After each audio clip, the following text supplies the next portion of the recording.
Saya mengucapkan selamat ulang tahun ke-27 Liputan 6 SCTV. Semoga hadirnya Liputan 6 terus berinovasi dalam menyampaikan pemberitaan terkini. Makin maju, makin sukses. Percaya. Salam SCTV.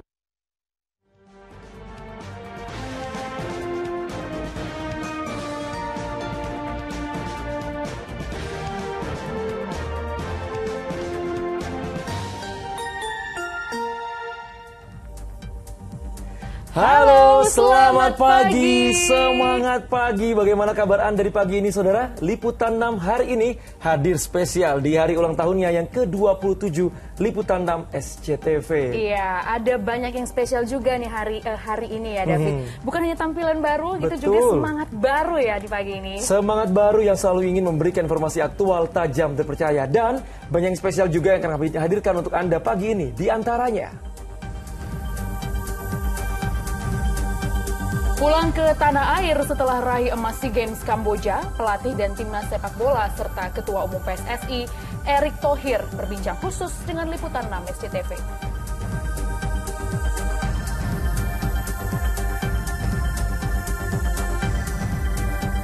Nah, para pageant lovers ini pasti sudah tahu ya, kalahkan 45 finalis Farhana Nariswari Wisandana asal Jawa Barat, sahabat gelar Putri Indonesia 2023. Ia akan hadir langsung di Liputan 6 pagi hari ini.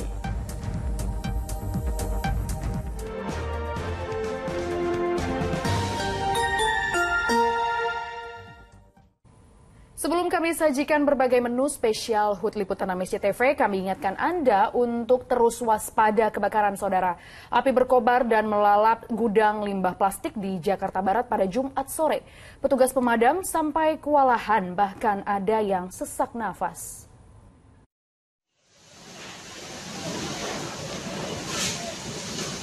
Kobaran api disertai asap tebal menerjang wilayah pergudangan dan pabrik di Jakarta Barat Jumat sore. Api melalap sebuah gudang limbah plastik yang berada di Jalan Gagar Rawak Company, Kamal Kalideres, Jakarta Barat. Banyaknya material yang mudah terbakar serta tiupan angin kencang membuat api dengan cepat membesar dan merembet ke dua pabrik plastik di sekitarnya. Besarnya api membuat petugas damkar yang dibantu warga sempat kewalahan menjinakkan amukan api. Menurut warga, api pertama kali muncul dari gudang limbah plastik milik Akhwan, kemudian merambat ke pabrik lainnya, dan dugaan sementara api berasal dari hubungan pendek arus listrik. Nggak ada pabrik, nggak tahu deh. Nggak tahu, caranya apa, kalau kontrak nggak tahu. Oh, ini tempat apaan, Bang? Iya, wartawan. Tempat apaannya? Pabrik limbah plastik. Oh, limbah plastik. Punya siapa, Pak? Hah? Punya siapa, Pak? Wartawan. Kepulan asap yang cukup tebal membuat salah satu petugas pemadam kebakaran Jakarta Barat mengalami sesak nafas dan harus dievakuasi untuk mendapatkan penanganan medis. Abdul Haris melaporkan dari Jakarta. Ya, saudara, hampir 100 orang personil pemadam kebakaran diterjunkan untuk mengendalikan kebakaran gudang limbah plastik di Jakarta Barat. Dan sampai pagi ini penyebab kebakaran belum diketahui. Olah tempat kejadian perkara akan digelar. Setelah berupaya memadamkan api sejak siang, tim pemadam kebakaran Jakarta Barat akhirnya mampu memadamkan kobaran api yang melalap 3 pabrik plastik di Jalan Gaga, Rawak Company, Kalideres, Jakarta Barat. Dalam proses pemadaman, seorang petugas jatuh pingsan akibat banyak menghirup asap pekat.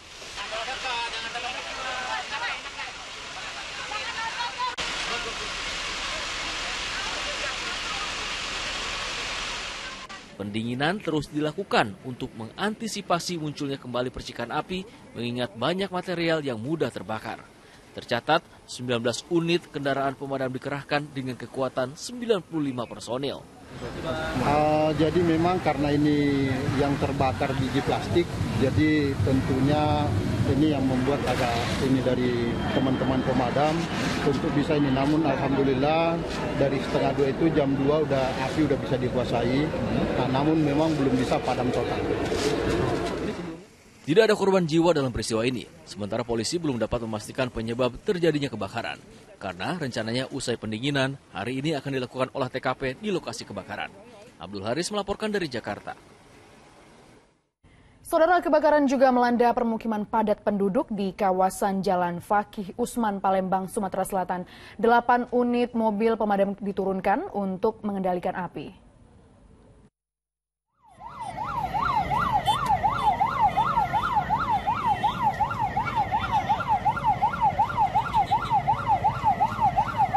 Petugas dibantu warga berjibaku memadamkan api yang muncul dari salah satu bangunan di kawasan Jalan Fakih Usman seberang Ulu 1 Palembang Jumat petang. Api yang dengan cepat membesar dan merembet ke bangunan di sekitarnya membuat warga panik. Sedikitnya 3 rumah warga dari bangunan semi permanen dan 3 unit toko ludes terbakar.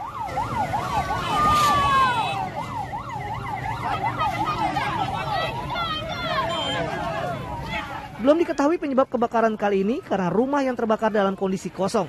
Menurut warga, api pertama kali terlihat dari lantai 2 sebuah rumah panggung. Api yang dengan cepat membesar membuat warga tidak sempat menyelamatkan barang-barang milik mereka.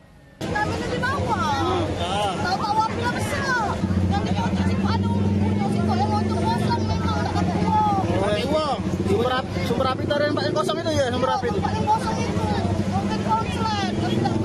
Untuk kakak, di bawahnya ditempati bedeng-bedeng. Oh, dugaan api berasal korsleting listrik atau gimana? Belum tahu, masih diselidiki dulu ya. Oke, silakan. Api akhirnya bisa dipadamkan setelah petugas menerjunkan 8 unit mobil damkar milik pemerintah Kota Palembang ke lokasi kebakaran.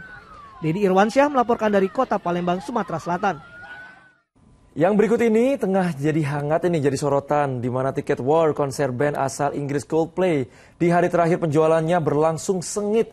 Reporter Liputan 6 SCTV Aurigani memotret perjuangan mereka yang ikut war tiket.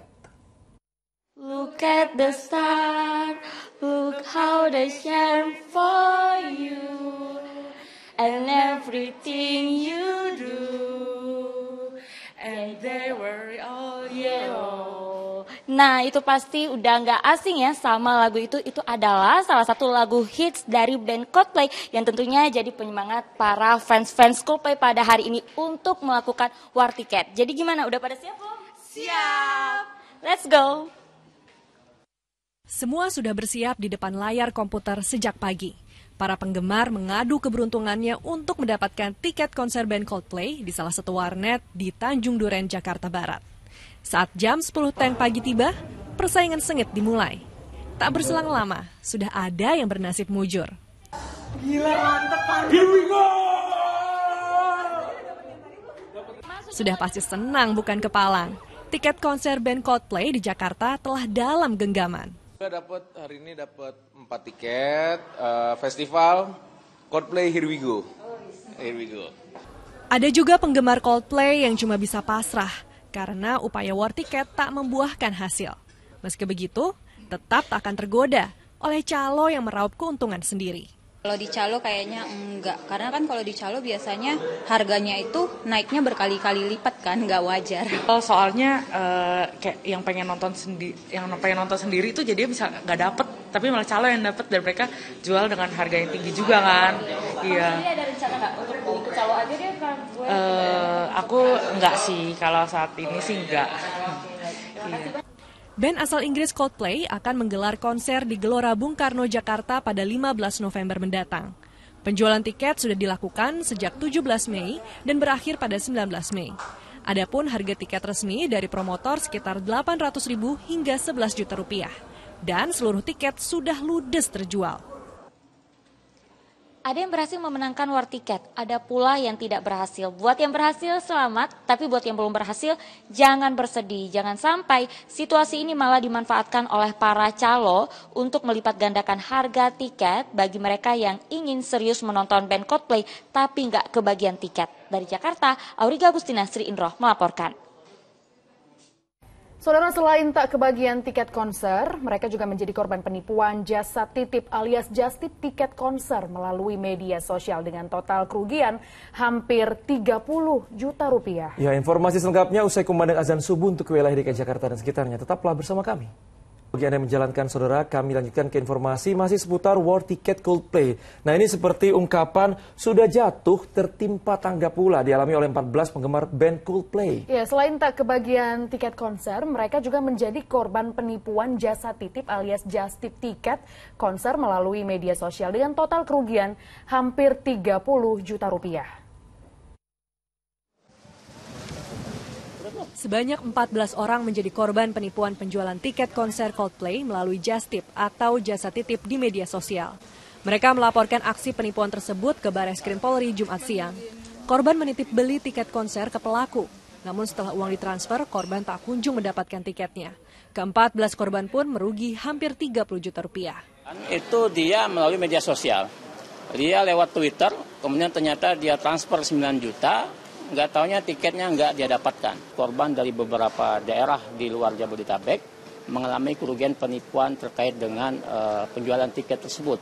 Yang mana penjualan tiket itu dilakukan melalui media sosial. Sementara Direktorat Cyber Barreskrim Polri telah mendalami adanya dugaan penipuan penjualan tiket konser band Coldplay melalui patroli cyber. Penyedia jasa penjualan tiket resmi juga akan dipanggil untuk pemeriksaan. Adanya dugaan penipuan pada penjualan tiket konser Coldplay melalui hasil patroli siber yang rutin dilakukan oleh tim siber Barreskrim Polri. Atas penemuan tersebut akan ditindaklanjuti dengan upaya penyelidikan untuk mendalami dan mengumpulkan informasi terkait dugaan penipuan yang terjadi. Selanjutnya akan mengundang penyedia jasa penjualan tiket resmi.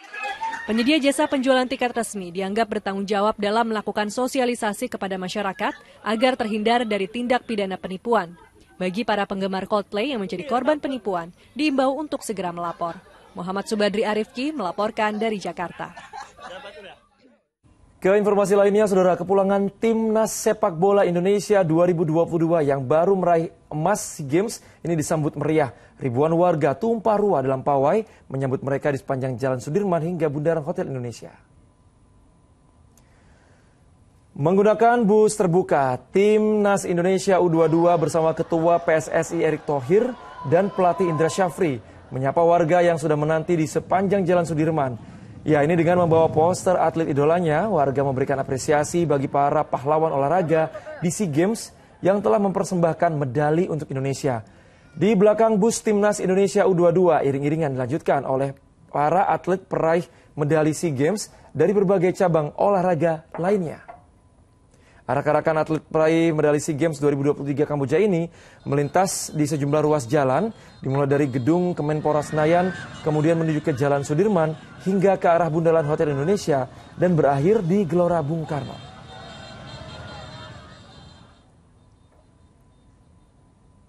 Seusai arak-arakan saudara, tim Liputan 6 diberi kesempatan spesial untuk berbincang dengan Ketua Umum PSSI Erick Thohir, pelatih Indra Syafri, dan sejumlah punggawa timnas sepak bola peraih medali emas SEA Games 2023 Kamboja. Ketua Umum PSSI menyebut punya agenda khusus bagi timnas U22. Salah satunya akan mengirim timnas U22 berlaga di Asian Games.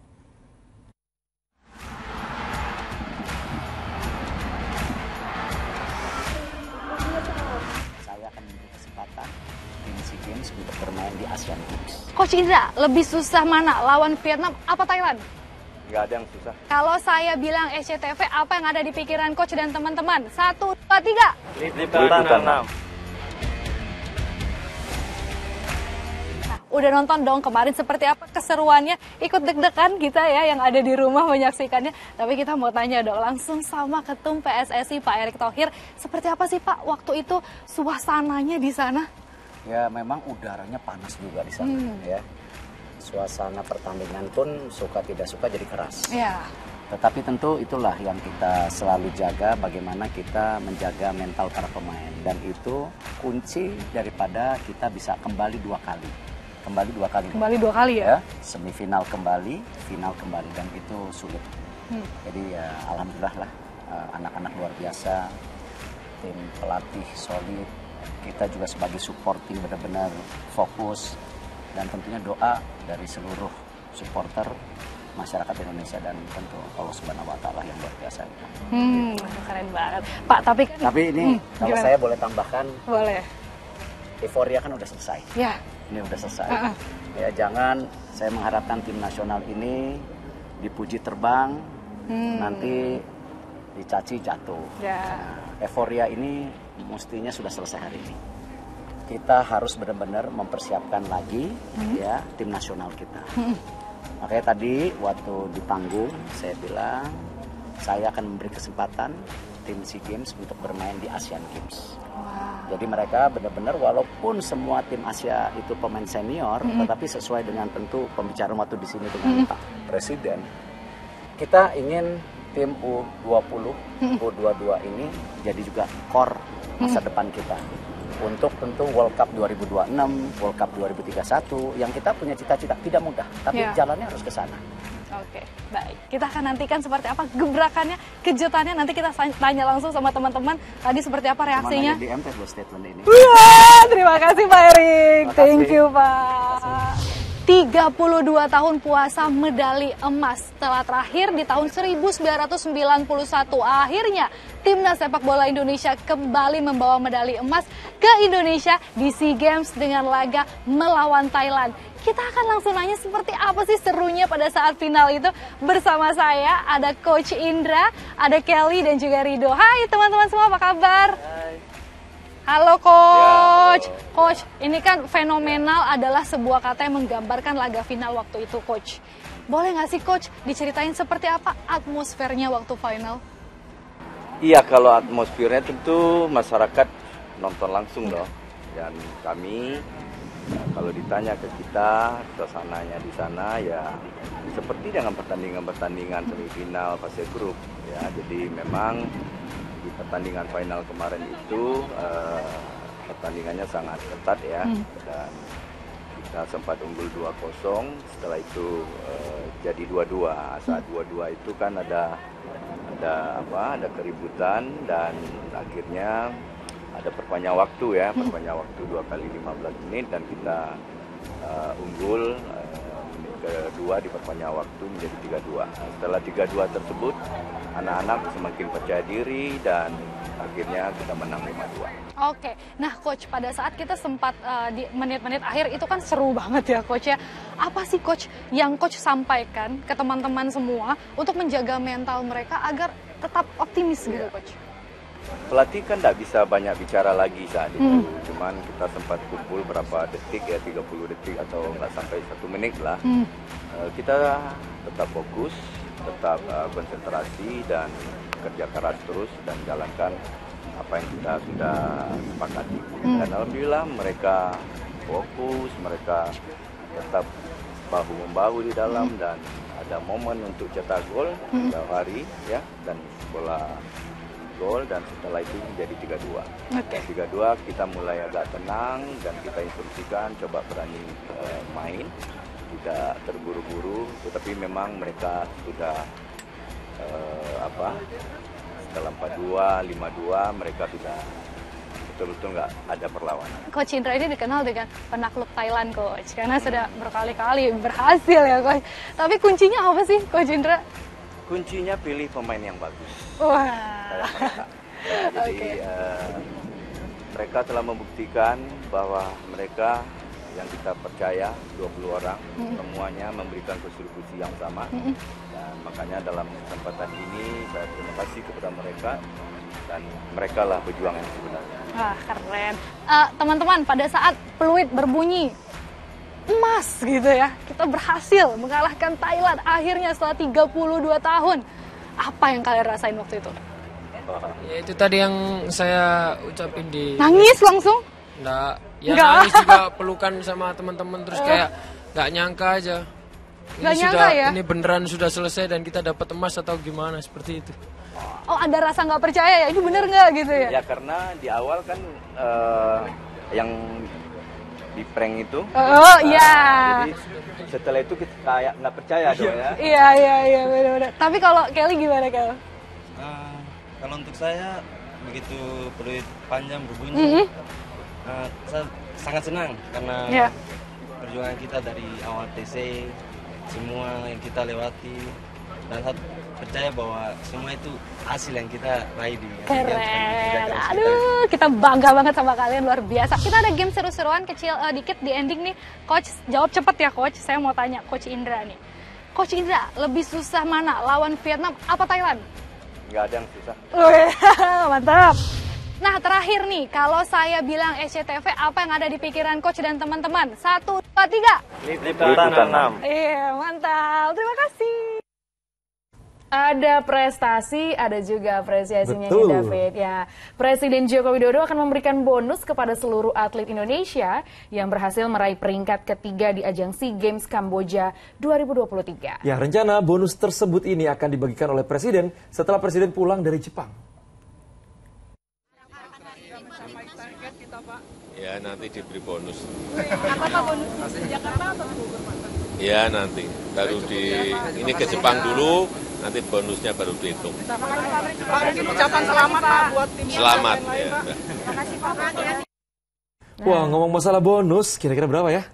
Yang pasti angkanya gede ya David ya. Total bonus untuk para atlet peraih medali di SEA Games 2023 Kamboja ini sebesar 275 miliar. 275 miliar itu yang baru dianggarkan. Tapi kita nggak tahu ya kalau misalnya Apa presiden ada ini kemungkinan lagi betul, siapa lebih tahu presiden besar? kayak oke, aku tambahin dan dikasih sepeda listrik.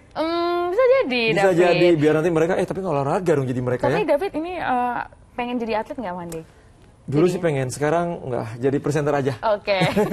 Nah ini yang juga mau jadi ala-ala presenter. Nah di hari ulang tahun ke-27 Liputan 6 ada yang spesial. Iya, turut menyajikan informasi dari studio kami dengan teknologi hologram Ganjar Pranowo. Mengawal jalannya demokrasi dengan memberi informasi yang benar dan berimbang, sudut pandang yang damai, serta mengutamakan persatuan adalah pilihan kami. Di usianya yang ke-27 tahun, Liputan 6 SCTV meluncurkan semangat Kita Indonesia. Semangat untuk bersama-sama merawat dan menjaga Indonesia. Bergandeng tangan dalam perbedaan, bekerja sama dan melengkapi kekurangan, serta bergembira menyambut pesta demokrasi tahun depan. Berikut liputannya. Kurang dari setahun lagi pemilihan umum serentak akan digelar. Namun, kemeriahan ajang pemilihan pemimpin negeri ini sudah mulai terasa. Sejumlah partai politik saling bermanuver untuk menemukan sosok idaman yang akan mereka usung. Bukan hanya sekadar menguatkan koalisi, partai politik juga kembali merapat ke masyarakat untuk merebut suara dalam pemilu nanti. Pemilu yang akan digelar 14 Februari tahun depan diprediksi akan panas, seperti ajang pemilu yang sudah-sudah. Untuk itulah, Liputan 6 SCTV berkomitmen akan mengawal penyelenggaraan pemilu 2024 untuk menyuguhkan hasil pemilu yang akurat dan menangkal hoaks demi lahirnya pemimpin yang berkualitas untuk kita, Indonesia. Kami juga siap menampung aspirasi penonton setia Liputan 6 SCTV. Jadi, di usia ke-27 tahun, Liputan 6, kematangan kami dalam menyajikan ragam berita politik dalam pemilu seharusnya sudah tidak diragukan lagi. Maka, jangan berpaling, dan yuk sama-sama mengawal pemilu bersama Liputan 6 SCTV. Tim Liputan 6 SCTV melaporkan. Wah, jago juga nih kayaknya Pak Ganjar jadi presenter. Mungkin nanti bisa kita ajak di sini bareng ya. Kalau bareng nggak apa-apa, tapi jangan sampai menggusur pekerjaan kita ya. Iya, David. Oke, nah nanti juga akan ada beberapa tokoh politik yang akan mencoba untuk menjadi presenter. Siapa aja? Nah, nantikan di spesial HUT Liputan 6 ke-27. Tapi kita ke informasi berikut ini dulu ya. Oke, David. Nah, ini tokoh Nahdlatul Ulama atau NU, Yeni Wahid, menanggapi beberapa nama tokoh NU untuk menjadi bakal calon wakil presiden di pemilu 2024. Bersandingnya bakal calon presiden Ganjar Pranowo dengan Imam Besar Masjid Istiqlal, Nasaruddin Umar, di Manado ini jelang akhir pekan ini jadi sorotan. Spekulasi beredar mereka akan berpasangan dalam pemilu 2024. Tokoh Nahdlatul Ulama NU Yeni Wahid angkat bicara. Menurutnya, NU memang memiliki sejumlah tokoh yang layak untuk menjadi cawapres karena integritas dan wawasan kebangsaannya. NU siap menyediakan kader-kadernya kalau para calon presiden meminta, dan ada banyak sekali kader-kader hebat NU, ya, mulai dari Pak Mahfud MD, Pak Nasaruddin Umar, Gus Yakut, Hovifah, itu semua kader-kader hebat yang ada di NU. Presiden Joko Widodo menanggapi penetapan status tersangka dan penahanan Menkominfo Johnny G. Plate terkait kasus dugaan korupsi proyek BTS senilai lebih dari 8 triliun rupiah. Sebelum terbang untuk lawatan ke Jepang, Presiden Joko Widodo menyatakan menghormati seluruh proses hukum terkait kasus yang menimpa Menkominfo Johnny G. Plate. Presiden juga memastikan Kejaksaan Agung telah bekerja secara profesional dan terbuka terhadap kasus dugaan korupsi proyek BTS Bakti. Untuk sementara, yang menggantikan posisi Menkominfo yang kosong adalah Menteri Koordinator Politik, Hukum dan HAM Mahfud MD sebagai pelaksana tugas. Ya, kita harus menghormati proses hukum yang ada. Pak, ya. politik bagaimana Pak menanggapinya, Pak? Yang jelas Kejaksaan Agung pasti profesional dan terbuka terhadap semua yang berkaitan dengan kasus itu. PLT-nya Pak Menko Polhukam.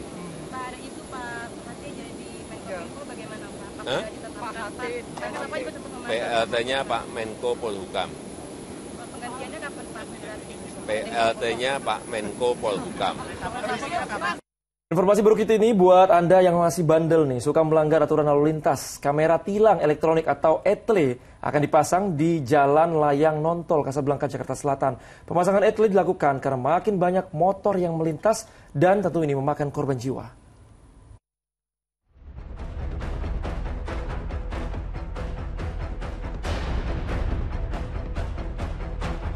Kecelakaan seperti ini sering terjadi di Jalan Layang Nontol, Kasablanka, Jakarta Selatan. Sebagian bahkan merenggut nyawa pengendara. Berawal dari kecelakaan itulah, Jalan Layang Nontol Kasablanka bakal dipasang Electronic Traffic Law Enforcement atau ETLE karena masih banyaknya pengendara sepeda motor yang membandel melewati jalan ini. Padahal jalan layang dengan panjang 2,3 km dan tinggi 15 meter itu diperuntukkan bagi kendaraan mobil, bukan untuk motor. Hembusan angin yang kuat di area atas dapat membahayakan pengendara motor. Sudah tak terhitung berapa banyak pengendara motor yang mengalami kecelakaan hingga meregang nyawa di Jalan Layang Nontol ini. Kamera ETLE akan dipasang di akses masuk dan keluar jalan untuk mendeteksi masuknya motor yang membandel melewati Jalan Layang Nontol Kasablanka. Tak hanya itu, polisi kembali melakukan patroli dan tilang manual. Kombinasi teknologi ETLE dan tilang manual diharapkan dapat mengurangi pelanggaran dan kecelakaan lalu lintas di Jalan Layang Nontol ini. Kita ketahui bahwa ETLE ini memang belum ideal, masih 27% dari yang seharusnya terpasang mengingat banyaknya ruas-ruas jalan di Indonesia. Dan untuk itu ada ruang-ruang yang memang belum tercover ETLE.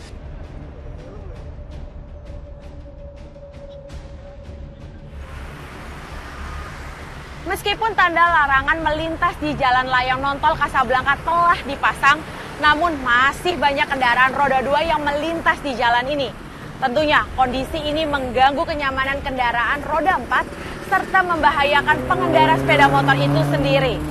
Diharapkan kondisi ini mendapat perhatian dari pihak berwenang agar cepat teratasi. Dari Jakarta, Rati Hartono dan Gilang Robi melaporkan. Saudara, sebuah gedung Madrasah Ibtidaiyah di Kabupaten Pasuruan, Jawa Timur dilalap api. Kebakaran baru padam sejam kemudian setelah 3 unit mobil pemadam dikerahkan.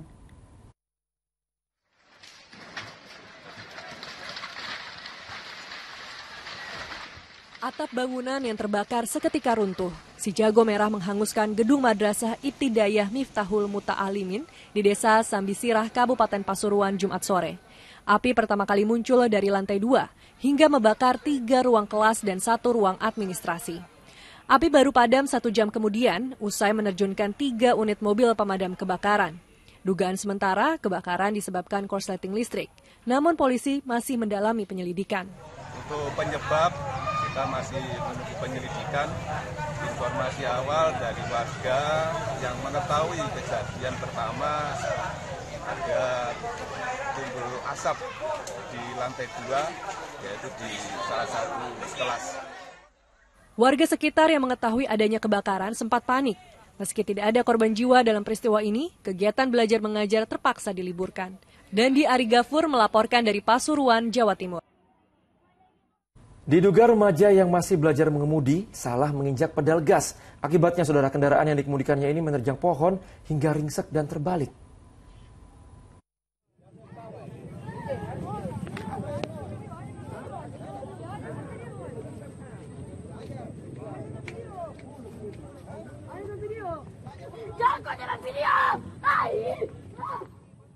Remaja pengemudi kendaraan ini mengamuk, melarang sejumlah warga yang merekam video kecelakaan tunggal di jalur 2 Jalan Bulu Pakoro, Kecamatan Paleteang.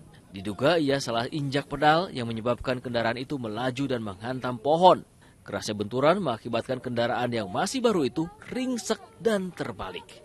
Menurut tim Satlantas Polres Pinrang yang tiba di lokasi kejadian, pengemudi yang berstatus pelajar itu masih belajar mengemudi. Sebelum terjadi kecelakaan lalu lintas, yaitu atas nama Laura, umur 14 tahun, pekerja pelajar yang tidak dapat menguasai kendaraannya sehingga menabrak pohon. Itu sementara belajar atau bagaimana? Kalau mau lihat daripada cara mengemudinya, kayaknya udah belajar. Tidak ada korban jiwa, namun teman pengemudi mengalami luka ringan. Akibat benturan keras dengan pohon, kendaraan naas itu mengalami rusak parah di bagian depan. Suardi Gatang melaporkan dari Pinrang, Sulawesi Selatan. Saudara, pasangan pengantin baru mengalami kecelakaan hingga menewaskan sang istri di Sumatera Utara.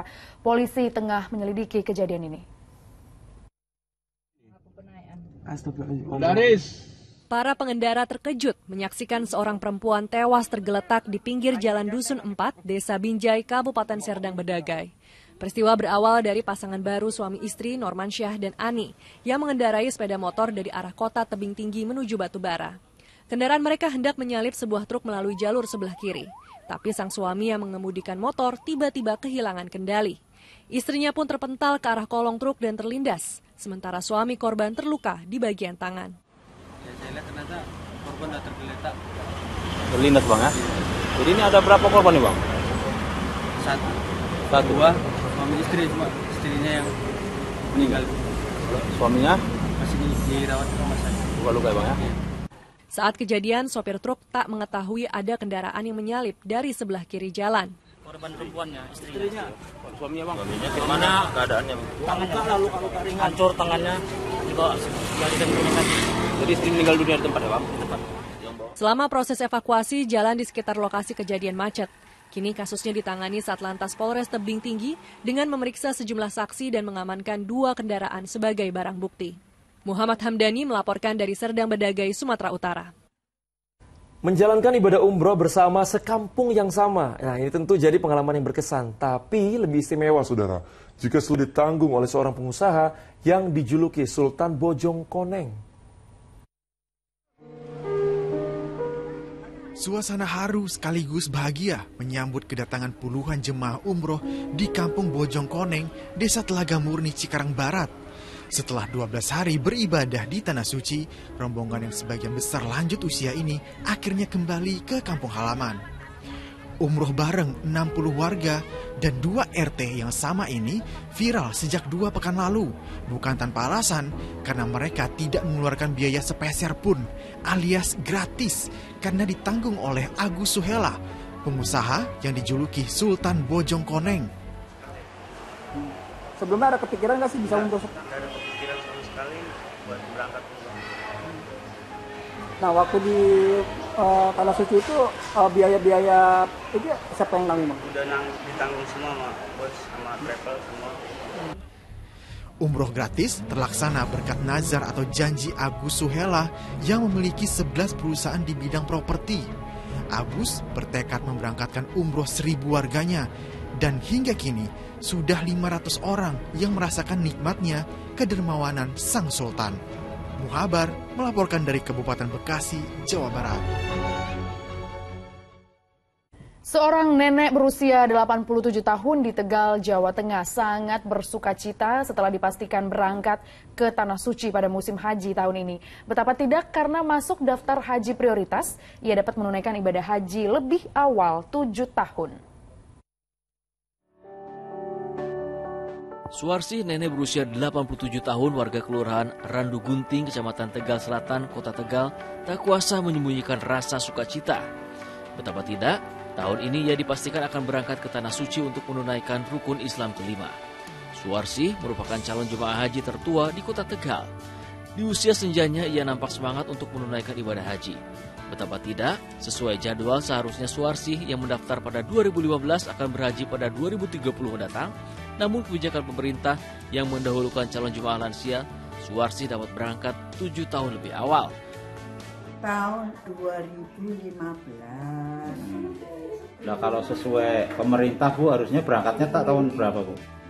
Harusnya tahun 30. 2030. Iya. Ini karena lansia jadi dipercepat ya Bu? Karena lansia, ya bersyukurlah kepada Allah. Suarsih mengaku lega bercampur bahagia saat nomor porsinya masuk ke dalam daftar jemaah haji prioritas lanjut usia. Saat itu juga dibantu keponakannya melakukan pelunasan BPIH biaya penyelenggaraan ibadah haji. Bersama 204 calon jemaah haji Kota Tegal akan berangkat ke Tanah Suci pada 2 Juni mendatang melalui embarkasi Adi Sumarmo, Surakarta, Solo, kloter pertama. Sugihartono melaporkan dari Kota Tegal, Jawa Tengah. Ya, itu tadi Nenek Suarsih yang tengah berbahagia. Tapi kami, saudara, juga ingin berbagi kebahagiaan di hari spesial HUT ke-27 Liputan 6 SCTV. Nah, ini bersama para atlet perempuan e-sport peraih medali emas SEA Games 2023 Kamboja. Iya, mereka menyampaikan aspirasinya soal pemilu pendatang di Komenyuk. Komenyuk ini merupakan cara Liputan 6 SCTV mendengar aspirasi warga bagi calon pemimpin dan wakil rakyat di pemilu 2024. Mendapatkan medali emas dengan kemenangan 3-2. Balik lagi untuk Indonesia. Let's go! Medali emas. You have slain an enemy.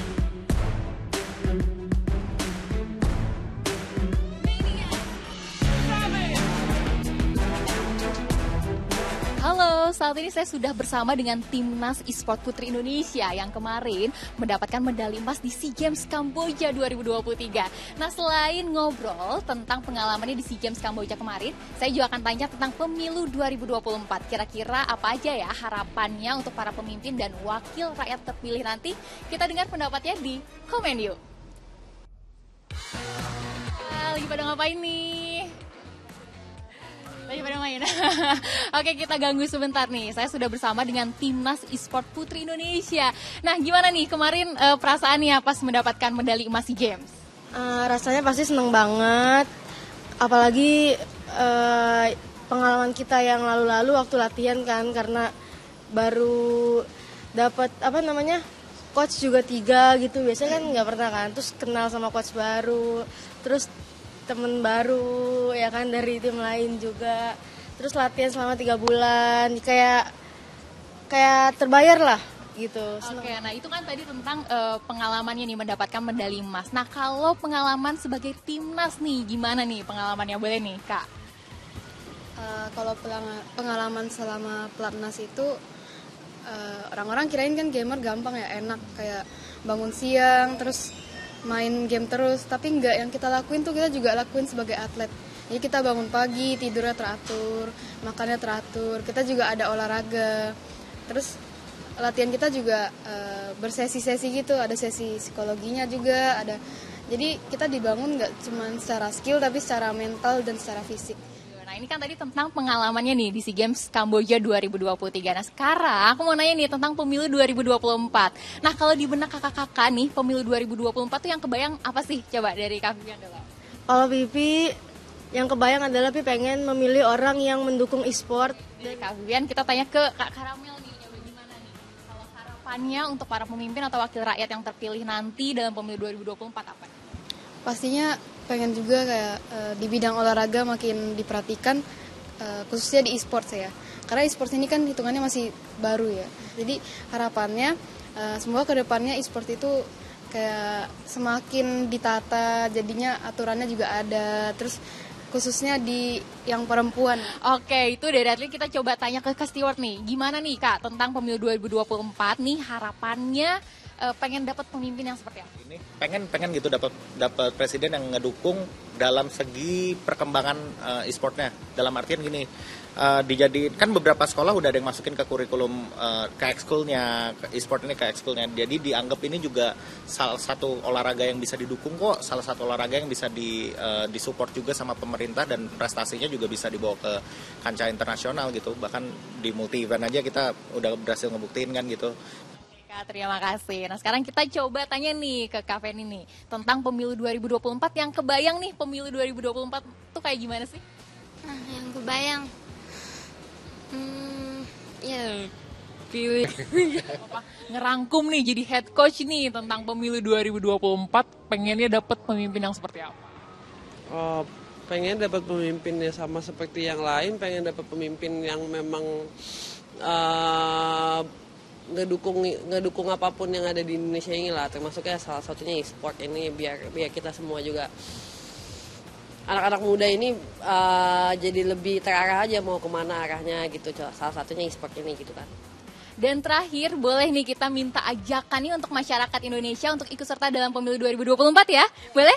Oke, apa nih ajakannya? Ayo guys, jangan golput. Gunakan hak suara kalian buat pilih pemilu 2024 yang terbaik buat Indonesia.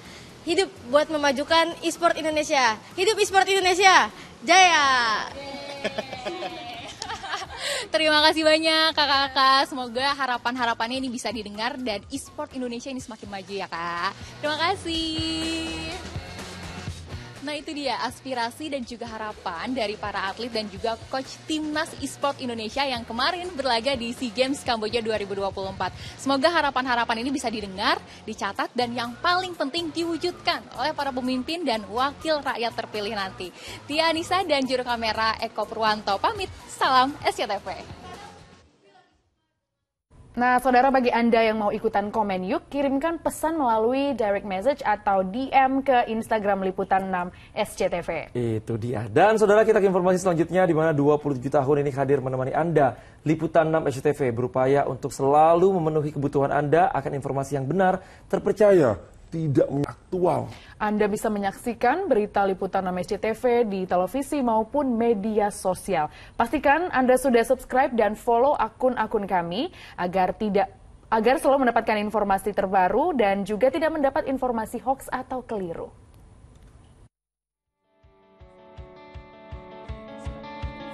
Hampir 3 dekade Liputan 6 mengudara, menyajikan segala informasi, menjadi saksi, mendokumentasikan berbagai peristiwa, kejadian, dan sejarah di setiap sudut negeri.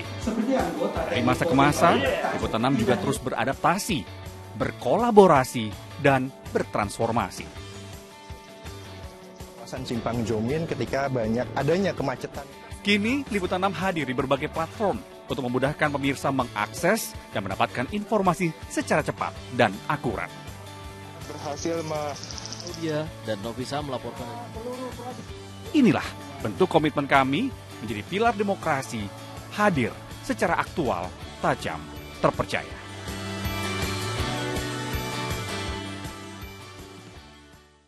Anies Baswedan akan hadir untuk menyajikan informasi.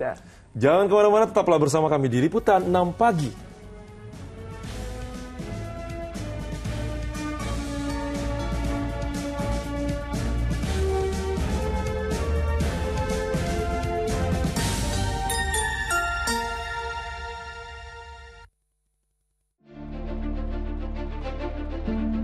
Assalamualaikum warahmatullahi wabarakatuh. Salam sejahtera bagi kita semua. Bismillahirrahmanirrahim. Saya mengucapkan selamat ulang tahun ke-27 Liputan 6 SCTV.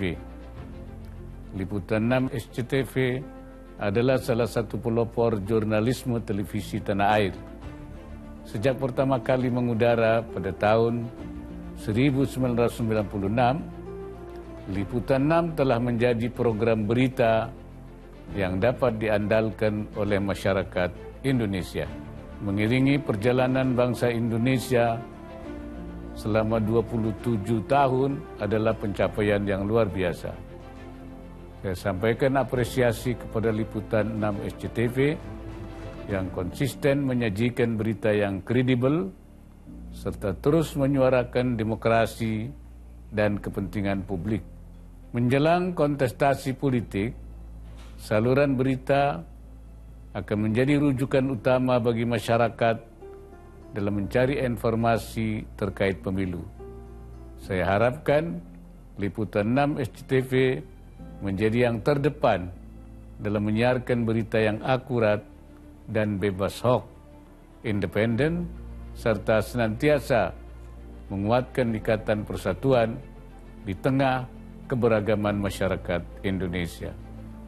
Dirgahayu Liputan 6 SCTV teruslah menjadi penebar inspirasi bagi seluruh masyarakat di tanah air, serta tetaplah menjadi saluran informasi yang aktual, tajam, dan terpercaya. Semoga Allah Subhanahu wa Ta'ala, Tuhan Yang Maha Esa, senantiasa memberikan inayahnya dan meridai setiap ikhtiar yang kita lakukan.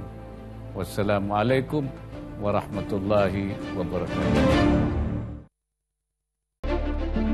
Bismillahirrahmanirrahim. Assalamualaikum warahmatullahi wabarakatuh. Saya Sandiaga Salahuddin Uno, Menteri Pariwisata dan Ekonomi Kreatif Republik Indonesia, mengucapkan selamat ulang tahun, happy birthday ke-27, dan memberikan apresiasi kepada Liputan 6 SCTV. Semoga hadirnya Liputan 6 SCTV selama lebih dari 2 dasawarsa ini dapat memberikan berbagai dampak positif, khususnya dalam memberikan informasi dan berita, serta konten-konten menarik, edukatif, dan inovatif bagi masyarakat Indonesia. Liputan 6 SCTV selalu aktual, tajam, dan terpercaya.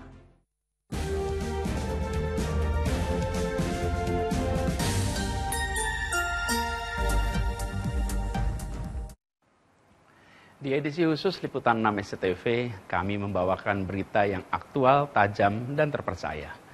Tidak ada yang bisa menahan laju kami mengejar berita, apalagi ketika kami ingat Anda semua, penonton setia kami yang berharap dan menantikan informasi yang aktual, tajam, dan terpercaya. Ketika tujuan, cita-cita, dan harapan telah ditetapkan, maka kami curahkan semuanya untuk mewujudkannya.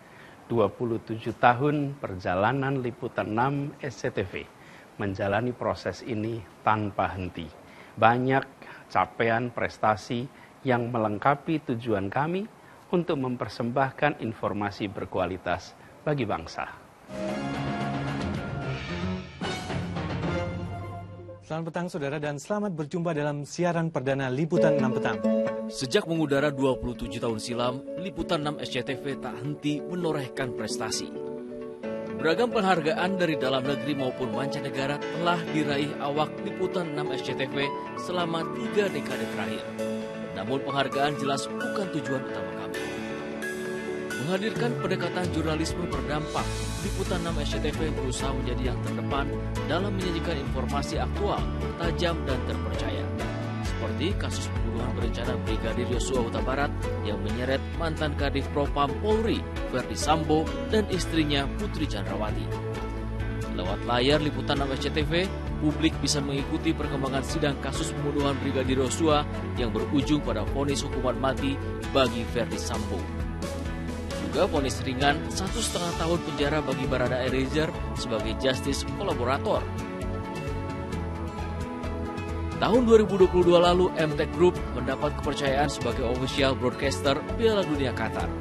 Sebagai bagian dari MTech Group, SCTV tak hanya menyiarkan secara langsung laga sepak bola terakbar sejagat.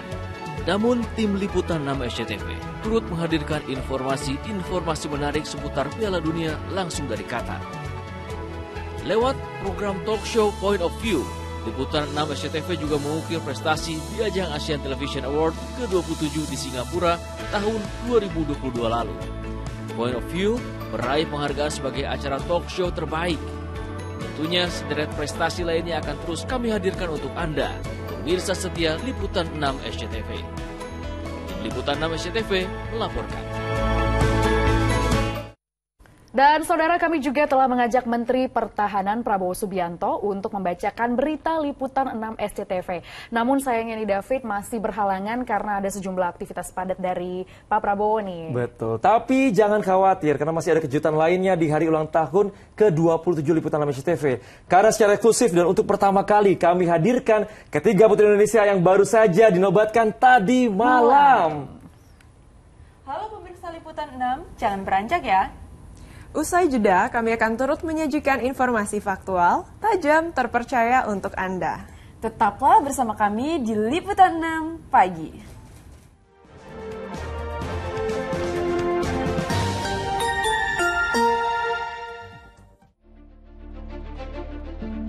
Assalamualaikum warahmatullahi wabarakatuh. Saya Ridwan Kamil, Gubernur Jawa Barat, mengucapkan selamat ulang tahun yang ke-27 untuk Liputan 6 SCTV. Selama 27 tahun selalu konsisten menyiarkan berita aktual, tajam, terpercaya. Liputan 6 telah menjadi bagian penting dari masyarakat Indonesia. Semoga Liputan 6 SCTV terus menjadi acuan kita bersama, menyiarkan berita secara akurat dan berimbang, mencerdaskan masyarakat melalui tayangan-tayangan yang bermanfaat. Terima kasih. Wassalamualaikum warahmatullahi wabarakatuh. Anda masih bersama kami di Liputan 6 Pagi.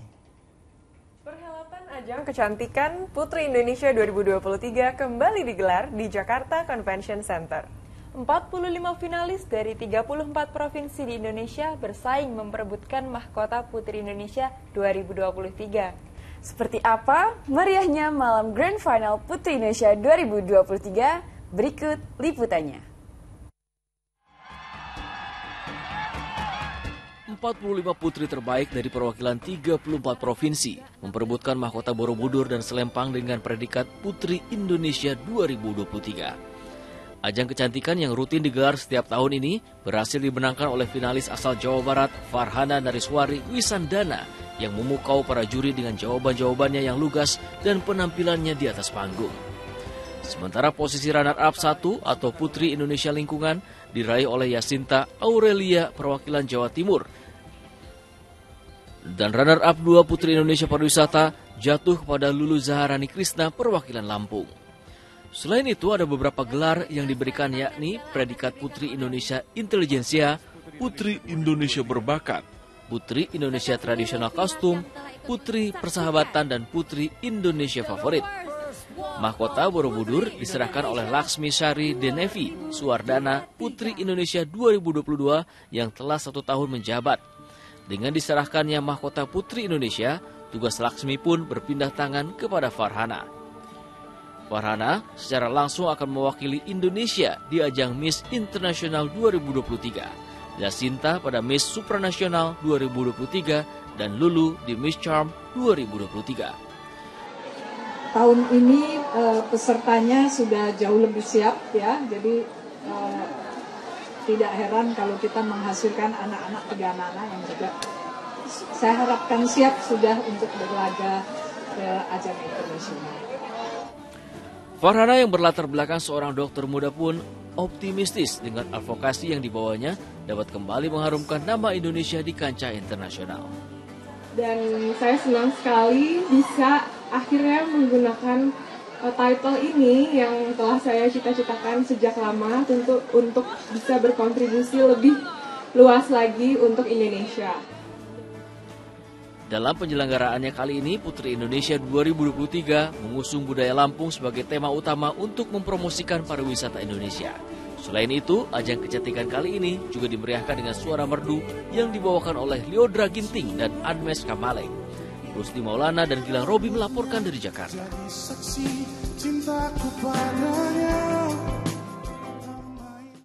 Ya saudara, pagi ini kami Liputan 6 Pagi kedatangan 3 Putri Indonesia yang baru saja terpilih tadi malam. Waduh, selamat datang Putri Indonesia, halo. Halo Kak. Wah ini agak-agak belum semangat, masih ngantuk. Karena kita tahu ya tadi malam itu pemilihannya sampai malam banget ya. Iya. Oke, saya absen dulu ini. Ada Yasinta Aurelia, halo. Halo. Dari Jawa Timur? Betul. Sama-sama Jawa Timur. Piye kabare? Alhamdulillah apik wae. Alhamdulillah apik. Selanjutnya ada Lulu Zaharina Krisna dari Lampung. Kak. Halo Lulu. Dan inilah the one and only sang pemenang Putri Indonesia 2023, Farhana Nariswari. Halo Kak David. Oke, kalian tadi malam sangat memukau penampilannya di panggung Putri Indonesia. Gimana nih perasaannya ketika pertama kali mau opening number? Deg-degan pasti, tapi boleh diceritakan gimana, Farhana? Iya Kak David, jadi tahun ini tuh ada konsep yang berbeda dari tahun-tahun sebelumnya, seru banget. Jadi kami tuh menampilkan drama musikal semalam. Udah latihan kurang lebih seminggu ya. Seminggu. Dan kami menyanyikan beberapa lagu daerah, lagu tradisional, ditambah dengan dance. Jadi seru banget pokoknya semalam. Nah, mengkoordinasikan dance, terus harus nyanyi gitu kan, harus tampil tetap bagus, tetap slay ibaratnya di kamera, itu gimana tuh? non-stop itu mulai dari latihannya. Jadi tiap hari latihannya mulai dari jam 8 malam sampai mungkin tengah malam sampai jam 1 pagi gitu-gitu Kak David. Jadi mungkin itu yang bikin kita jadi terbiasa. Awalnya nggak bisa sambil nyanyi tuh, nggak bisa bagi konsen kan. Cuman akhirnya lama-lama terbiasa. Lama-lama terbiasa. Tunggu sebentar, tadi dirimu bilang bahwa karantina itu bisa sampai tengah malam. Itu gimana ngatur tidurnya? Kita tahu ya kalau kurang tidur itu kan pasti udah lemes, cranky. Belum lagi muka udah ya loyo dan segala macam. Lu gimana mengatur waktunya? Kalau mengatur waktu pastinya kita tengah malam tuh baru tidur nih Kak, jam 4 jamnya sudah harus bangun. Nah, gimana cara kita agar tetap fit setiap hari itu, bagaimana cara kalau lo sendiri mensugesti diri supaya tetap enjoy. Tetap enjoy dan menikmati kompetisi ya. Kadang-kadang kan kalau kompetisi biasanya kompetitif, bawaannya tuh wah menggebu-gebu. Nah gimana nih sebagai seorang pemenang ketika kemarin karantina memang sudah niat banget, oke, crown ini crown pertama untuk Jawa Barat ya, pemenang ya, harus aku yang pegang atau gimana? Enggak sih Kak, lebih ke ya tentunya targetnya adalah untuk mendapatkan salah satu dari Borobudur Crown. Alhamdulillah rezekinya tahun ini Jawa Barat mendapatkan Red Crown, Red Borobudur Crown. Tapi kemarin itu bersama finalis benar-benar luar biasa banget, dapat new sisters dari setiap provinsi. Dari pagi sampai pagi lagi berinteraksi dengan mereka, jadi benar-benar menjadi keluarga baru. Pasti nanti akan sulit berpisahnya. Sekamar sama siapa, Farhana? Sumatera Selatan. Sumatera Selatan. Kalau Yasinta? Sulawesi Tenggara. Sulawesi Tenggara. Kalau lu? Papua Barat 2. Papua Barat 2, oke. Nah balik lagi ke Farhana dulu ya. Ini kan kita tahu bahwa Putri Indonesia, pemenang Borobudur Crown yang berwarna merah ini akan maju ke Miss Internasional. Betul. Nah, saya punya pertanyaan yang mungkin ini agak-agak pressure. Kita tahu mantan presenter Liputan 6, Kevin Liliana adalah Miss Internasional pertama dari Indonesia. Jawa Barat pula, ya kan? Sisternya. Nah gimana nih, ada pressure nggak? Wah, Neng Kevin waktu itu bawa crown Miss Internasional dan kamu maju ke Miss Internasional. Iya, Kak David, Teh Kevin itu benar-benar panutanku banget sih, role model kita semua. Dari mulai ajang lokal, Mojang Jajaka sampai di Putri Indonesia. Beliau merupakan perwakilan Putri Indonesia pertama yang meraih crown Miss International. Semoga aku bisa banyak belajar dari beliau dan semoga aku bisa meraih prestasi yang tinggi juga. Selain Miss Internasional, tentunya ini pemenang Putri Indonesia juga akan maju ke Miss Supranasional dan Miss Charm. Oke, persiapannya ini kan sama seperti kemarin ya. Jawa Timur juga maju ke Supranasional. Jawa Timur sekarang gimana persiapannya? Mengingat ajang Miss Supranasional sendiri itu kurang lebih 3 minggu sampai sebulan lagi. Yang paling deket memang ya? Iya, memang yang paling pertama untuk berangkat. Alhamdulillahnya senior dari Putri Indonesia sebelumnya, tahun sebelumnya, Kak Dinda Kresyela juga bersedia untuk membantu mentoring. Kebetulan juga sama-sama dari Jawa Timur, jadi bisa lebih gampang untuk koordinasi gitu Kak. Iya, ini saya juga kadang-kadang berpikir bahwa Putri Indonesia itu digelar mepet banget sama Supranasional. Dengan waktu yang mepet seperti itu, kira-kira wanti-wanti gitu ya dari Yasinta sendiri apa untuk di ajang nanti? Kayak yang diwaspadai kira-kira harus seperti apa? Mungkin harus lebih mempersiapkan pastinya outfit ya buat di sana karena waktunya mepet banget, harus fitting-fitting ke sana kemari. Kemudian latihan dari beberapa training seperti mungkin public speaking, terus bahasa Inggris itu juga harus dikebut gitu ya Kak David.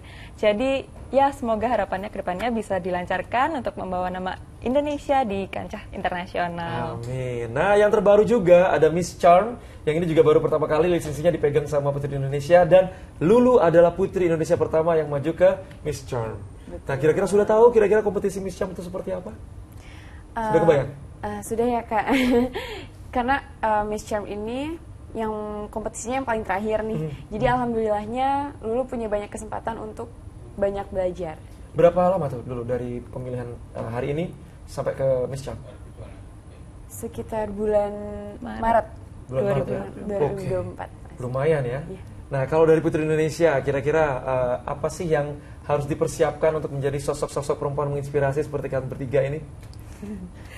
Mungkin kalau dari Yayasan Putri Indonesia sendiri, kriterianya itu masih 3B ya Kak, plus 1B bisa jadi. Jadi brain, beauty, behavior, plus bisa brave mungkin gitu. Jadi selain aspek beauty, dimana kita menjaga penampilan fisik kita, tapi juga harus merawat dan mengembangkan isi kepala kita juga, wawasan yang luas gitu. Jadi semalam juga ada juri dari berbagai pihak gitu. Betul. Ya Kak. Salah satunya Pak Triawan Munaf dan juga Ibu Menteri Perlindungan Perempuan dan Anak.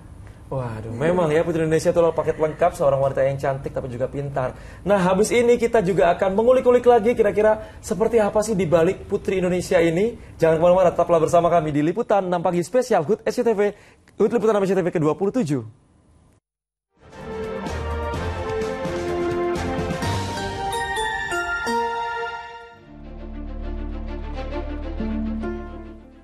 Saya Zulkifli Hasan, Menteri Perdagangan Republik Indonesia, yang juga Ketua Umum Partai Amanat Nasional, mengucapkan selamat ulang tahun ke-27 untuk Liputan 6 SCTV. Tetap konsisten menjadi pilar keempat demokrasi dengan mengetengahkan berita aktual, tajam dan terpercaya.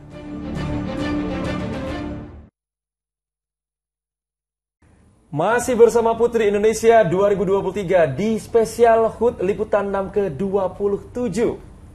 Ungkapan sudah jatuh tertimpa tangga pula dialami oleh 14 penggemar band Coldplay. Selain tak kebagian tiket konser, mereka juga menjadi korban penipuan jasa titip alias just tip tiket konser melalui media sosial. Total kerugian mencapai 30 juta rupiah. Sebanyak 14 orang menjadi korban penipuan penjualan tiket konser Coldplay melalui just tip atau jasa titip di media sosial. Mereka melaporkan aksi penipuan tersebut ke Barreskrim Polri Jumat siang.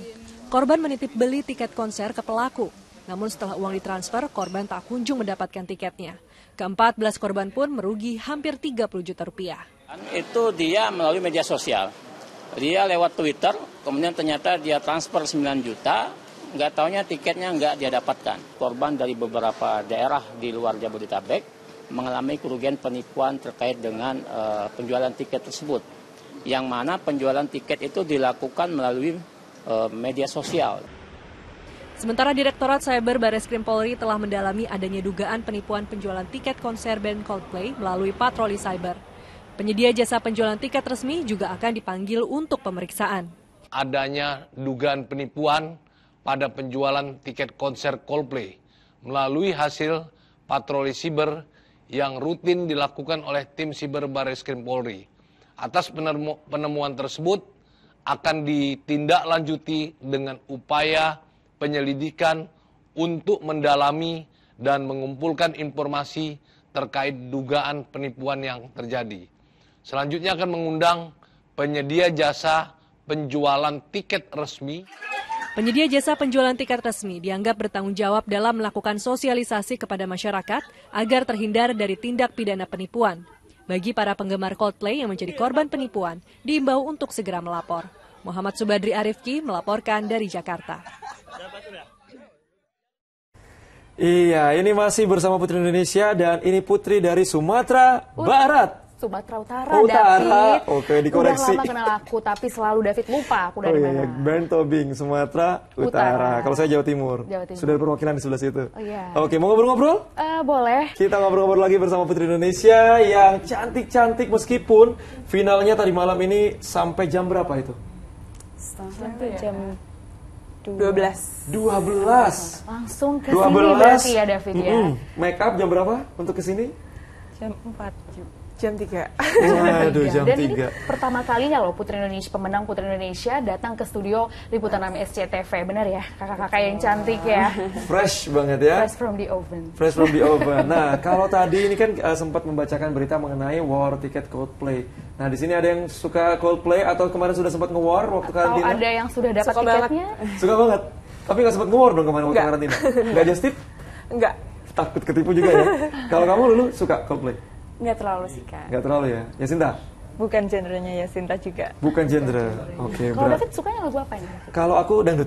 Dangdut ya? Dangdut is the music of my country. Gak heran Bener sih gak? ya David ya. Karena sangat cinta Indonesia dan cinta putri Indonesia. Oke. Sama seperti mereka.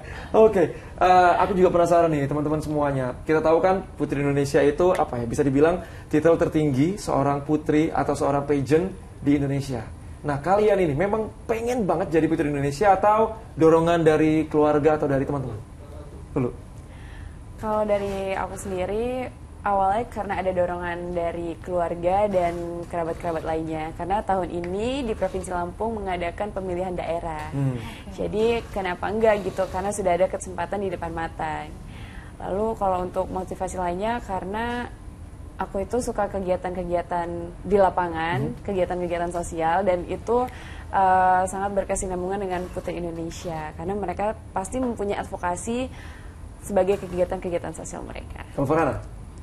Aku keinginan sendiri sih Kak. Tahun lalu tuh aku ikut PI Jabar, tapi sayangnya belum lolos ke nasional sebenarnya. Jadi rezekinya sekarang. Iya, rezekinya sekarang. Karena aku lihat kalau Putri Indonesia tuh platform women empowerment, terus kita bisa share advokasi dan kegiatan sosial kita. Jadi menarik dan bermanfaat gitu menurutku.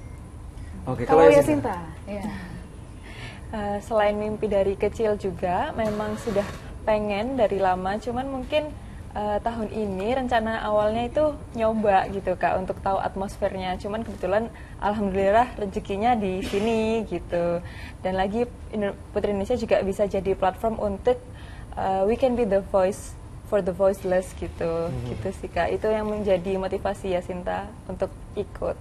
Ya, semoga terpilihnya putri-putri ini bukan hanya sekedar title ya, bukan hanya sekedar cantik, tapi bisa menyuarakan suara-suara yang mungkin masih bungkam di luar sana. Oke. Dan juga menginspirasi anak muda ke depannya ya, David ya. Ya, termasuk pemirsa Liputan Indonesia TV, semoga terinspirasi dengan obrolan kami bersama Putri Indonesia.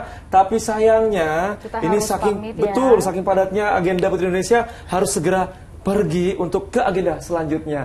Dan kalau begitu demikian Liputan 6 pagi hari ini spesial HUT Liputan 6 ke-27. Ya, saksikan selalu informasi aktual tajam terpercaya lainnya melalui layar SCTV dan akun YouTube Liputan 6 SCTV. Jangan lupa di-subscribe. Saya Gracia Bern dan juga David Rizal bersama dengan putri-putri cantik kita. Kita ajak dulu untuk tutup seperti biasa. Oke. Coba kita mulai ya. Gracia dulu. Saya Gracia Bern. Saya David Rizal. Saya Lulu Zaharani.